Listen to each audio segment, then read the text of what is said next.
अब रुख करते हैं सियालकोट का। इमरान अशरफ की रिपोर्ट के मुताबिक थाना सदर सियालकोट पुलिस ने 3 रुकनी डगेट गैंग को गिरफ्तार कर लिया है। तर्जमानी सियालकोट पुलिस के मुताबिक थाना सदर सियालकोट के सब इंस्पेक्टर असदुल्ला ने टीम के हमरा कार्रवाई करते हुए डकैती और चोरी की 34 वारदातों में मुलव्वस 3 मुलजमान को गिरफ्तार किया है।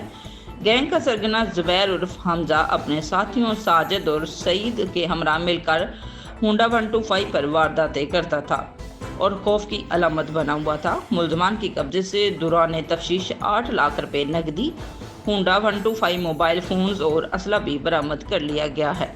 मुलजमान से मजीद तफ्तीश जारी है।